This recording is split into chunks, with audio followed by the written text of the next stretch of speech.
Welcome to the Poetry of Predicament podcast, a podcast for people brave enough to face humanity's challenges and problems, and most importantly, our numerous predicaments. The Poetry of Predicament is a podcast meant to inspire us to bring forth grace, beauty, and connection with the web of life in the face of a predicament-laden world. This episode of Poetry of Predicament, we're welcoming Mike Sliwa, alternative lifestyle thought leader and author. Should be a spicy conversation. Welcome, Mike Sliwa.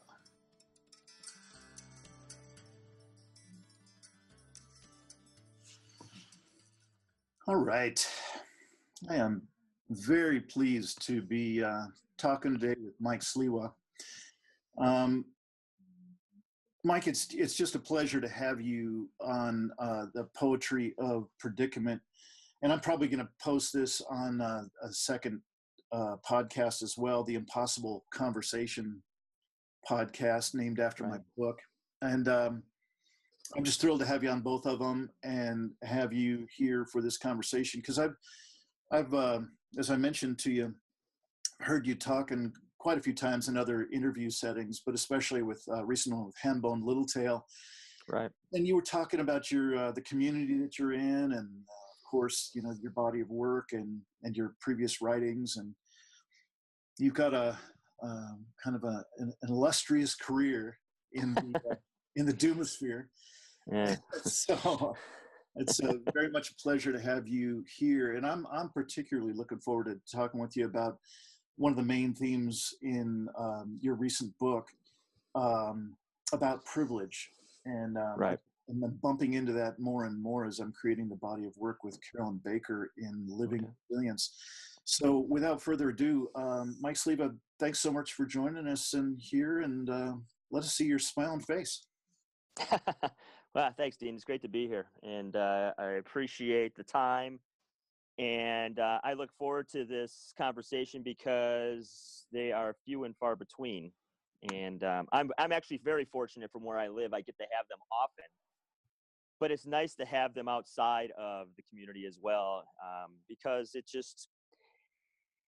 it opens up possibilities for me, which being a doomer, self-proclaimed doomer, the possibilities seem to be more and more rare in my life. And it's good that people come out and want to talk and search me out once in a while and want to hear what I have to say about it.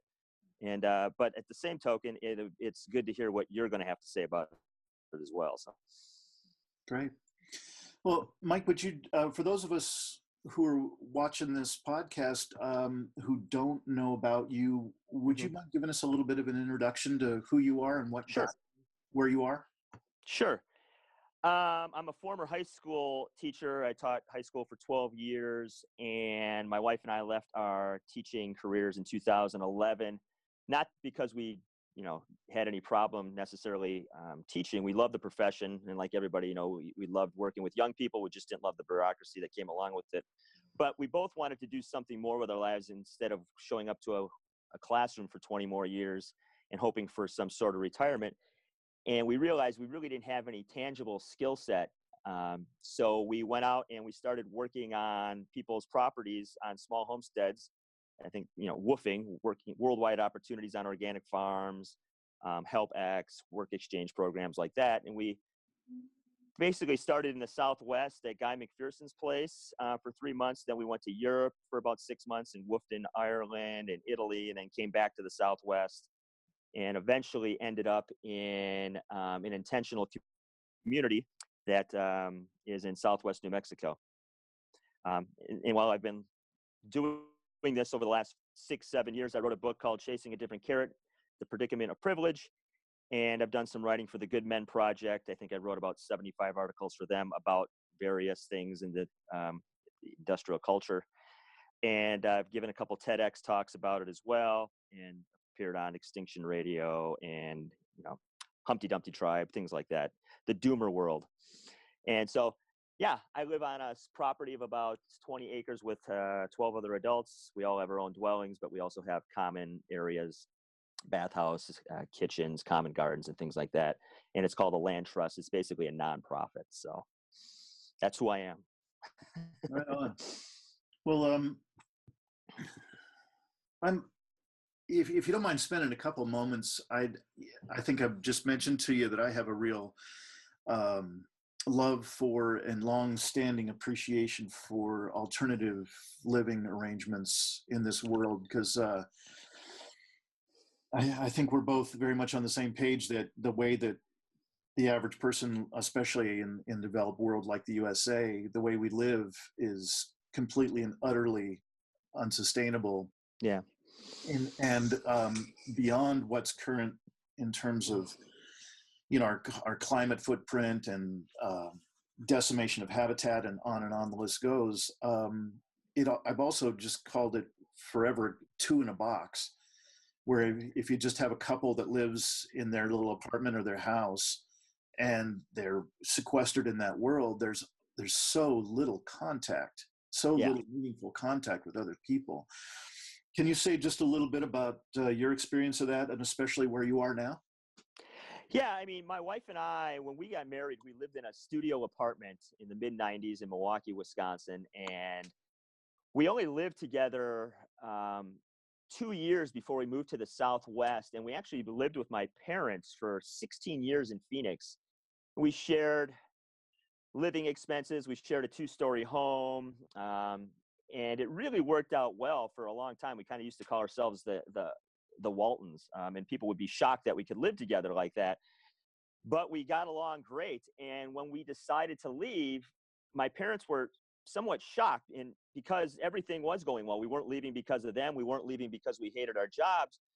We just felt a need with, uh, you know, to do something else and not wait around for retirement. I used to tell this story when I'd come to work in the morning and I go to my mailbox at school. I used to have to walk down this hallway, and in the hallway there were portraits of the senior class and the teachers that would teach the seniors. And each year I would walk by these portraits, and some of the teachers that I knew, they would just, each year they would get a little older looking and a little older looking, and I'm like, I cannot be on this portrait someday. And they just, and so I knew I wasn't a lifer, and I knew that from the very beginning after college. Once I started working, that I was not a person who could show up to a building for the next 30 or 40 years of my life and do something like that. And so once we decided to take this leap, we quickly found out, once we started working with people on their properties, that all people were really doing was taking their life from the cities and taking it to a rural setting and making it harder on themselves, because now they didn't have the convenience of running to the hardware store if they needed something. So they weren't really living, in community still. They were still out in the middle of nowhere by themselves, just as if they were living in a neighborhood that was surrounded by brick walls like Phoenix is, by themselves. And so they didn't really learn anything. They were just making it harder on themselves, and it was more rural. Sure, it was more beautiful and the air quality was better, but they brought us in because they needed help. They just had bit off more than they can chew, like most people are doing.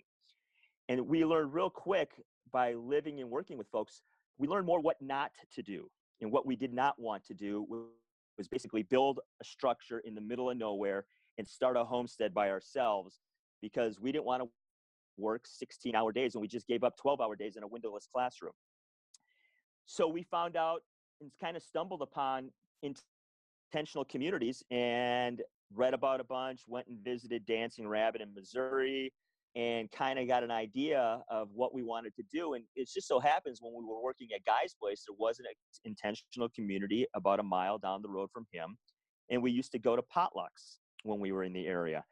And so we started going to their potlucks every Sunday for years, and eventually became really close with them, and were invited into the community. And living within this community, I thought I was living in community, and I knew what it was just from living with my folks and having roommates. But this is much more hands-on, I think. This is much more supportive in everybody's needs. Like, for example, we're working on somebody's house right now, and this woman lived in a school bus for years, and it's just really been cold, and she's getting older. And so collectively we raised money, and collectively we built a house basically around her school bus, because she loved the bus, but we put a house around it. And it just kind of happened. There wasn't a lot of planning. There wasn't a lot of discussion about it. It's just that somebody in my immediate community was uncomfortable, and we wanted to make them comfortable. And whatever it took, we got it done. And those types of things were completely foreign to me. Everything had a plan. Everything had a cost-benefit analysis. Everything was, thought about and talked about to death without anything actually seeming to happen. And here on this small property, things happen because there aren't major systems and institutions separating me from people. I see people's immediate suffering now, and we address it. And I think that's probably the biggest thing I've learned, and the biggest gift that's been given to me by, I guess, stepping outside of that classroom and leaving my credit score behind. So, yeah. Well, thank you for that. And something from the upcoming summit that Carolyn and I are doing in February of 2018. We're just in the last week of January as we're recording this interview. One of the guest speakers in that summit, Philip Shepard, talks about the natural expression of service that seems to come right. when a person is deeply connected. His entire orientation is connecting with ourselves, with our deeper selves, and he's talking about doing that through the body, and he's masterful at that. And what I remember from that set of interviews was he kept bringing up this notion of service being on the other side. So if not the head-oriented and separation-oriented world that we live in by default, right, then what? And what I kind of saw those things floating together, what you were just saying and what Philip Shepard was saying, where just as a natural expression of your participation in this community, you're sensitive to, and it's like, of course, yeah, that to be of service to the person in need. It's not something to have to figure out. It's just a natural occurrence. yeah. You just to hate to quote Nike, but yeah, you just do it, and it just happens. And that's what was amazing to me, is that things just sort of manifest here. And it feels, and this is a word that gets overused in some cases, but it just felt totally organic, and it just sort of flowed. And that's what I've only been on this property 2 years, but I feel like the more I've let go of what I conceptualize and what I think it should be, the more I just say, okay, I'm just gonna trust what's happening in this process and what's gonna happen day to day. And shit just happens. It literally, things just go, and they get done, and they don't get done in a way that people are used to things getting done. They don't always get done in an orderly fashion on a particular time schedule and, by a budget, but they happen, and I've trusted that they will happen. And time after time again, they get done, and they're more amazing than I ever anticipated they could possibly be. So. Well, if you don't mind a little shift of gears with that,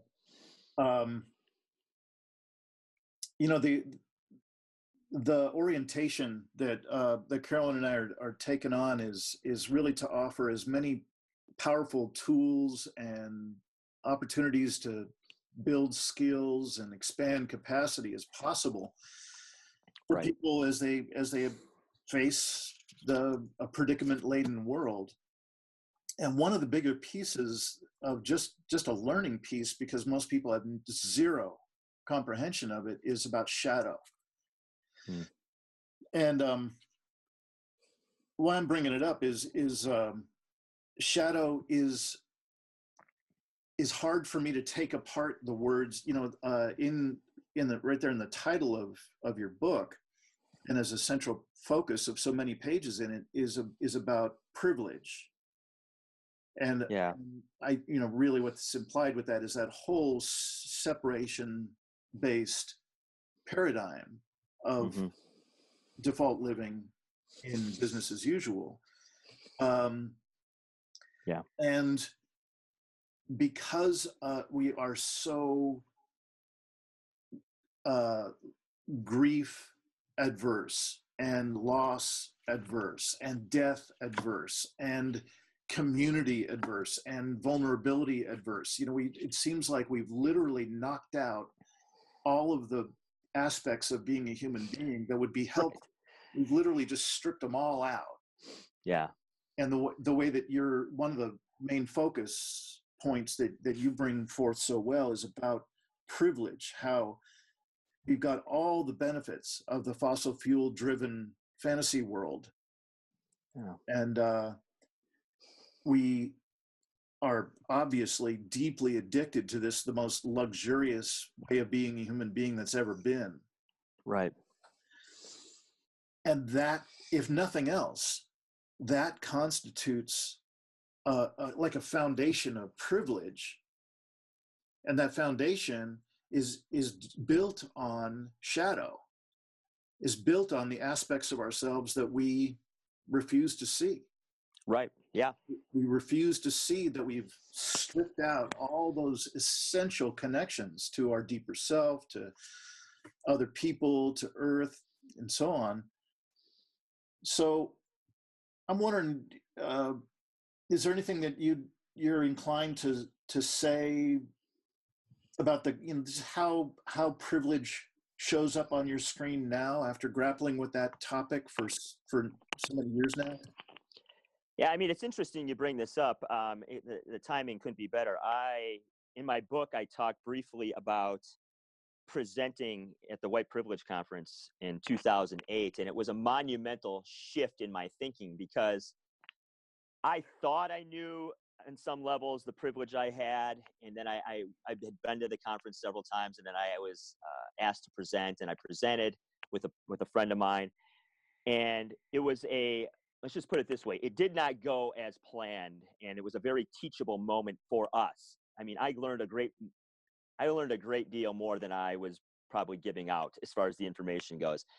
And I walked away from that moment thinking, and rightly so, that I don't actually really know anything.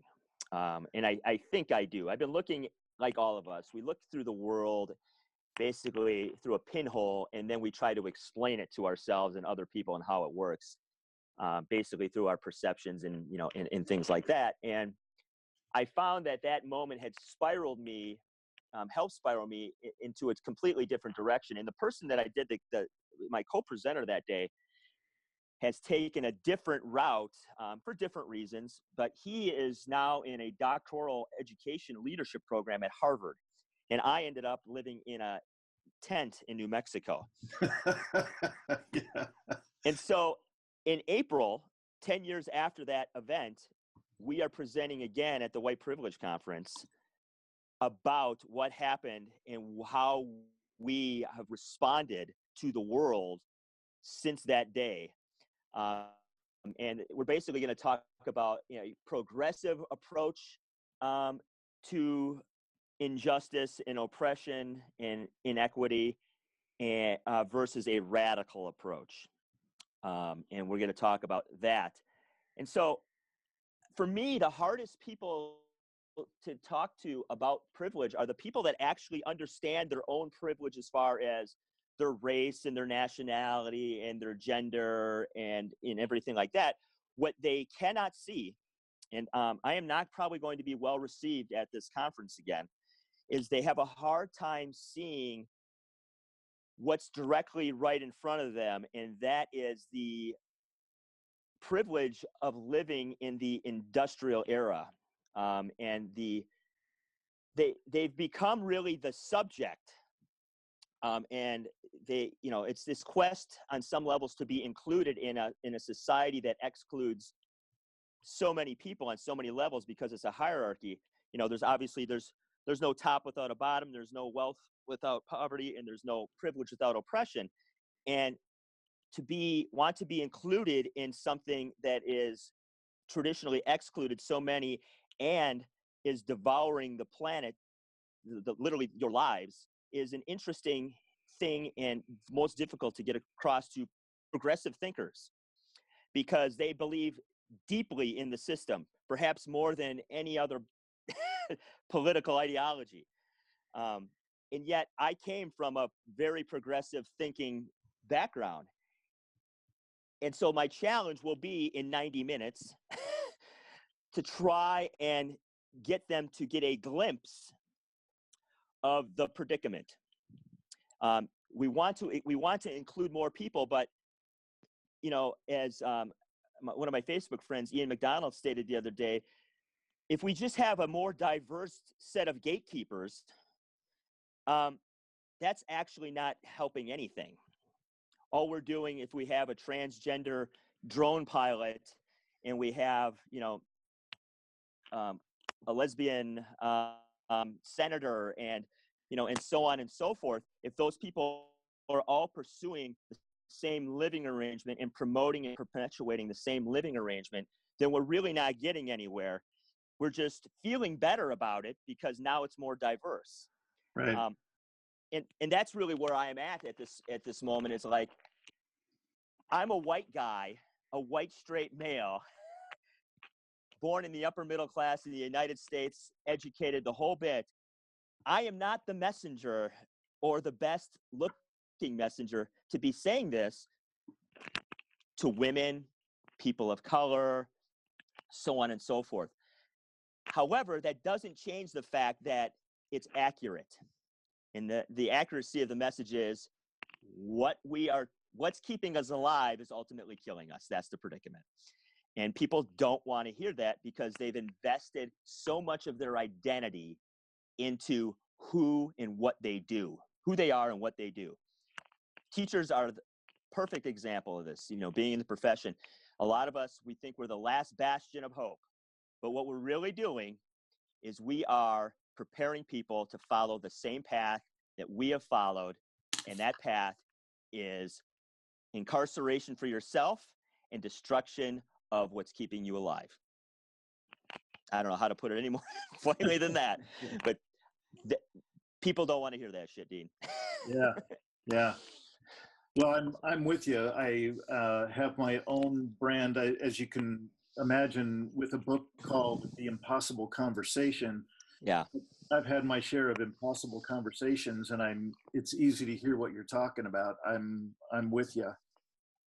And I'm curious if we might shift gears one more time, just a slightly different layer of a similar topic. Just so to put it into the barest minimum context for someone who might not be aware of this, what's sometimes called the doomosphere or the near-term human extinction crowd, and that's on support groups on Facebook and so on. There's a small fraction of the population around the world that just has this level of collapse awareness, and they bind together in some social media loose way. And there's some personalities that are better known than others, and there's of course, like any affiliation, any group of people, there's going to be dramas, there's going to be ups and downs in relationships and so on.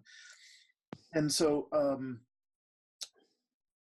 what I'm vaguely pointing at, and I don't need to get any more specific, but what I would like to get specific about is, it's one thing to try and have these excruciating conversations like the one you're formulating for this conference that you're going to go speak at. I mean, that's going to be a tough row to hoe no matter what you do. And my hat's off to you, and I hope you record it, and I hope we get a chance to see what comes out of it, because really, I'm not kidding. I'd be very interested in seeing it. Yeah. But what I'm also looking at is working on the skill sets and working on the kind of cultivating an environment of mutual willingness to grow together at the level of those of us who are more or less on the same wavelength. Mm-hmm. People who aren't such a tough sell, because mostly we're on the same page. Yeah. what's kind of more than a little tragic to me is that there is no built-in benefit. There's no wisdom bestowed upon a person who becomes collapse aware of the collapse of human and Earth systems. There's just none. It is something that something of a relief to meet someone who's engaged in the same conversations. That's Right. all. Well, Yeah. to find somebody that you can talk with and it's safe and you won't be ridiculed and so on.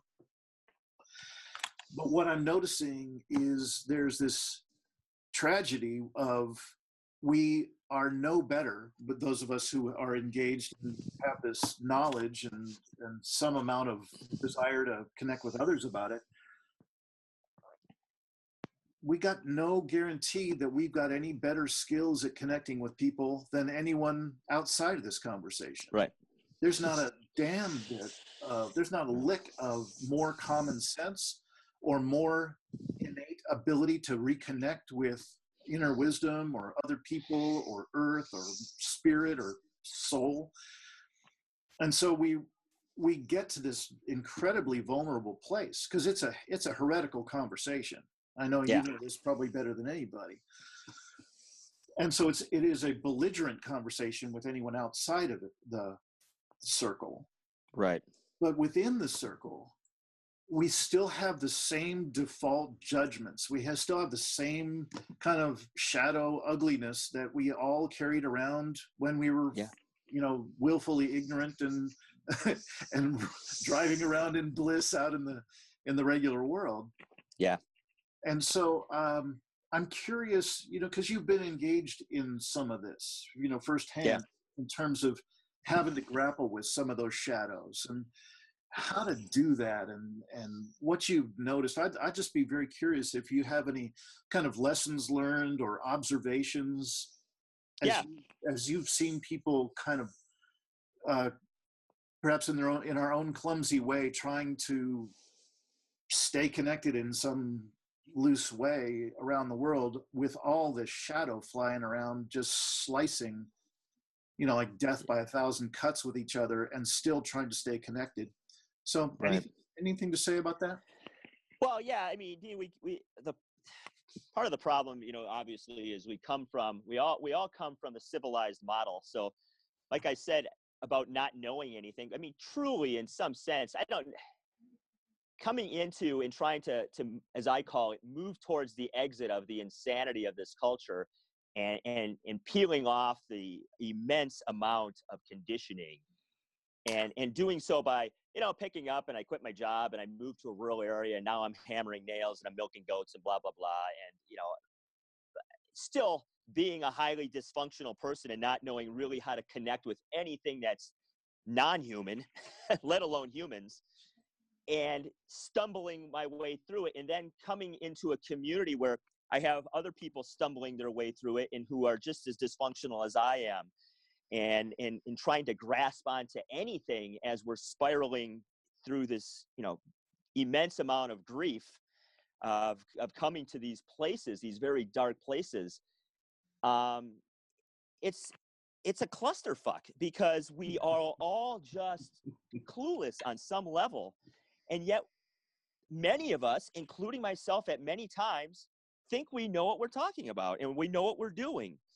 And we try, and it's not to say we don't all have something to give and some gifts to share and things like that. But I think on many levels, we're trying to create something that has never been created. A post, carbon existence of a bunch of people who know nothing else except living in the industrial model and whatever skill sets or knowledge we gain, passing that on to, if there are fortunate enough to have future generations, will be interesting. It would be interesting to see if I would, could live another couple hundred years if that even is possible for people to be around. But it's just, I think we do the same things. We grab onto gurus. We look for leadership. And we don't do what's required from the very beginning. And that, I think, is self-inquiry. I think there's very little self-inquiry going on. And what we want to do is we want to skip the self-inquiry part, which is the really hard part, and we want to get to the homesteading or the plan to bring down empire, or whatever approach we take, being rewilding, whatever it is. But what we fail to do is really delve into what we are. And I think one of the things that blew my mind recently, I've been reading a lot of stuff on enlightenment and Zen things and things of the Hindu faith and shamanism. And somebody somewhere said, the problem that you have is you think you're a person. And I went, oh shit. Like, yeah, I just took what was assumed, I took a blunt tool language and just applied it to myself because it was given to me, and that was the narrative that I was given. And I went, yeah, of course I am, because that's what somebody told me I was, and now this is what people do. And just to think about that now for several months and go, what does that even mean? That am I a person? Am I the body? Am I the mind? Am I my thoughts? Am I the consciousness? What am I beyond that? I mean, what am I really? What am I, and what the hell am I actually what am I doing? Or what a better question, what do I think I'm doing?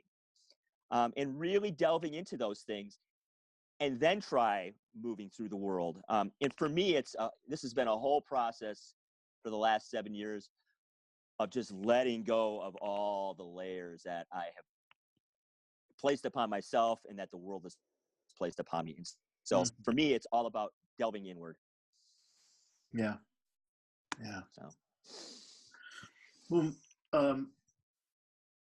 Mike, if I've got one leaning in this kind of conversation, it's to go in a similar direction where we've both been going in this particular conversation. But I'd like you to, if you would, just take us a little bit further in the direction of how do you and your spouse, you and the other people in this little community, can you talk a little bit about ways you keep yourselves connected, ways you keep yourselves a little bit less encumbered by the usual shadow stuff of the business as usual world? How do you keep yourselves sane in the midst of it all? I mean, honestly, it becomes more and more difficult. The longer I live here, it becomes more and more difficult to leave. Like, I have to go to Phoenix so often and do things in once in a while. My parents still live there. I present every once in a while, and every time I come back, we have a talk amongst, because there's coffee clutch going on right now. There's potluck every Sunday, and I usually go down and a couple days a week and struggle through the news with a couple of my community members, and we have conversations like you and I have them daily, and that's what keeps me sane. And sometimes I have them while I'm helping build a place, or I'm taking a hike, or the other day I was weaving a basket, and I have those conversations while sometimes learning new skill sets. And to me, it's a combination of things. It's this self-reflecting all the time, and it's being able to have an outlet to talk about these things, because I think so many doomers are isolated and they cannot talk about these things because they're by themselves, and they're in Portland in their apartment complex, and they're only online. Their only thing release is online. And so I do this combination of talking to my neighbors, reflecting upon myself, and learning new things, and in a sense, rewiring my fucked up brain.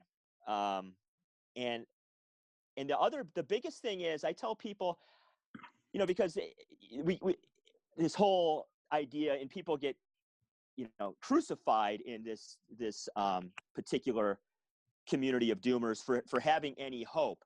And I've been as guilty as anybody else. The whole word hopium gets thrown around. I don't have any hope, and I'm okay now that people that do have hope. But I just tell people this: once I gave up hope, it absolutely liberated me. And it set me free on so many levels that I can't even describe. And I literally wake up every day blissful. And that's the best way of putting it, because I don't have any major expectations of how this is going to go, because I just don't know. And so the combination of those things, I guess I found my place in the world and the way I can navigate it now the best. And that'll change again. If I talk to me in a year from now, I'm sure there'll be new things that I've completely discovered and gone, oh, I never thought of that. And then, like, oh, you're a person? Really? So I hope that helps. Yeah. Yeah, that's great. I'd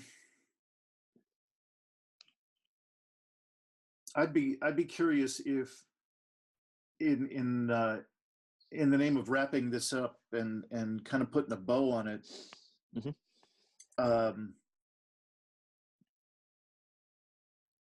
if you think particularly of young people who are just starting to articulate who they are in the world, and they're grappling, they seems like many young people now at least have a rumbling in their guts that this isn't working, that the business as usual paradigm is not working, and they don't quite know what that means. They don't know the extent of it, but they know it's not working. Yeah. And I'm wondering, especially, geez, you've had some considerable experience talking with high school kids. That's roughly what I'm talking about. If you could put together something of I don't really know. I don't hear you as a guy who would give advice, but do you have something that you could offer? Do you have an offering that you could put out? I'll tell you, my last year of teaching, and I knew I was leaving, so it was no holds bar. I was like, I'm going to say what I want. And I did throughout the years. I taught American history and I taught American literature. And I wove those things together with, at the time I was reading Derek Jensen's Endgame, and I was reading, Daniel Quinn, Ishmael. And so all of that came to fruition and came in. The very first thing I wrote on the board on the first day of my last year teaching was, where does I said, basically, why are we here? Why are we in school? And I helped lead them, but they got to the point, it's because we lock up the food. And I got that from Daniel Quinn. And really what I've and I'm going to have to speak to some young people who are going into the teaching profession right before I do this white privilege conference. And they are just about to enter their student teaching portion of their education. And really what I ask people is, what is this? It's all throughout my book. What's the story we tell ourselves about ourselves, and who told you that story, and why do you believe them? And then we just break it down from there. And if you can start there, that's a form of self-inquiry that I think you can look at on a personal level, and then how I participate in larger institutions and systems. Because the story we tell ourselves personally is highly impacted and molded by the narrative we were all born into. Pursue an education, pursue a career, pursue upward mobility. That's it. And so if you can break that down and ask yourself, why the heck am I doing what everybody else is doing? And then looking at the results and going, oh, the results are not working out, because everybody wants to take a traditional approach and they want an alternative result, and they're not getting it. You cannot take traditional approaches and get non-traditional results. So my little parting thing of wisdom is, if you want to do something different, then you got to start from a different place. And people are unwilling to do that because obviously it's a fear of losing control. And again, that comes all back to looking within yourself and going, well, what am I, and what am I really doing, and how's that working out, to quote Dr. Phil. So yeah.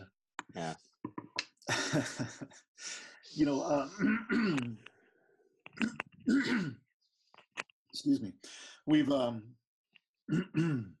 something of a conference coming up here in May in Southern Oregon as well. Really exciting. I'm looking forward to it. There's some great folks putting it together. really about exactly the stuff we're talking about. And Yeah. one thing I was suggesting as they were, one of the leaders of it was asking me for just some opinions about ways to set a container, create a container in that conference so that people could feel like it was safe to have these extraordinarily confronting conversations. You know, these Right. are Yeah. tough ass conversations. And you know what came to mind? What came to mind was really similar to what I heard you just saying. A piece of it is that you know what you were inviting those high school students and what these folks who are putting together the conference in May up here. What you're doing is you're inviting people to the most threatening, confronting, existential-based conversation that human beings have ever had to grapple with. Yeah. This is the largest scale expression of violence that human beings have ever had to confront. Yeah. It's maybe slow motion violence, but anyway, what I heard you doing was inviting them to find an extraordinary amount of courage. You know, to step outside of that business as usual model. Yeah. It's call normal. That takes It's hard. courage. Yeah, it takes courage, but I tell people, because when my wife and I left, Dean, this comes back all the way around to the beginning of the conversation with privilege.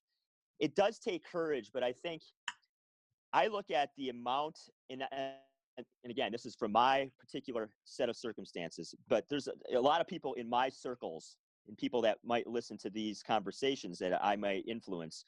In a lot of cases, a lot of people who have privilege already.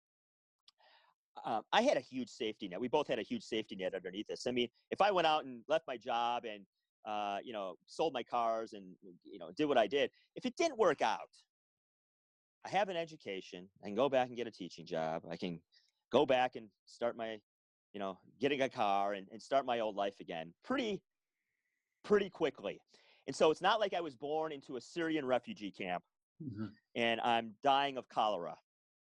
So it's not, the fear is all in here, and it's really, it's that story we tell ourselves about ourselves. It's ultimately what we conceptualize, and it's not real. It's just, as Derek says, it's the culture of make-believe. And if you can literally, it's like looking at one of those illusions, and if you look at it long enough, this 3D thing comes out at you, and if you stare at it long enough, you literally see that what you've been looking at the whole time isn't really even there. It's something entirely different. And that, if you can get to that, and the only way you can is really just delving in of what am I doing? What am I telling myself about myself? All this self-talk. And who is actually saying this to myself?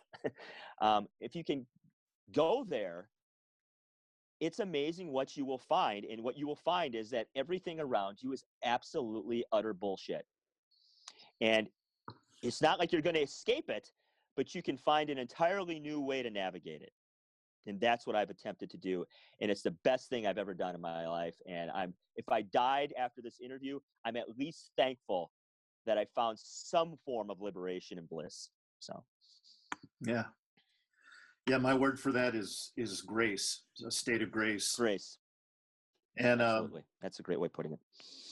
So Mike Sliwa, now all I want to do is get my ass down to that area and visit with y'all at some point, because it just seems like you're welcome to come. A remarkable place. I used to work for a company years ago out of Silver City called Vision Quest. Yes. Yeah. Okay. And it was a remarkable wilderness camp. It was a great program. But right on. Yeah. Come on down, man. Carolyn has been here, so she can tell you a little bit about it. Great. Yeah, she was here before I even lived here, so. Right on. Yeah, she's always welcome back too. So come on down, and we'll get you set up. All right. Well, Mike Sliwa, thank you so much for spending time. I really look forward to hopefully many more conversations and possibly visits. And I really look forward to hopefully you'll post that the video of Well, your talk that's coming up. And as much as you might have tried to reframe it, I'm just going to go back to it.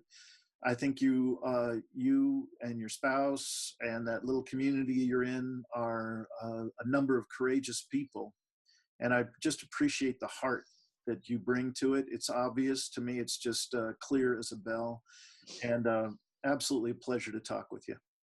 well, thanks for the opportunity, and I appreciate your work, your voice, and it's nice and refreshing to talk to somebody who is genuine. So, thank you. All right. Thanks for watching another episode of the Poetry of Predicament podcast, produced by Dean Walker and the Living Resilience Alliance, www.livingresilience.net. Music today from Michael Hedges, as always, and also Port Blue Into the Sea. You may want to check out our sister podcasts, the New Lifeboat Hour with Carolyn Baker on Podbean and at carolynbaker.net. Also, the Impossible Conversation podcast, another channel on YouTube. Thanks so much for joining us. Join us again later for another episode of the Poetry of Predicament.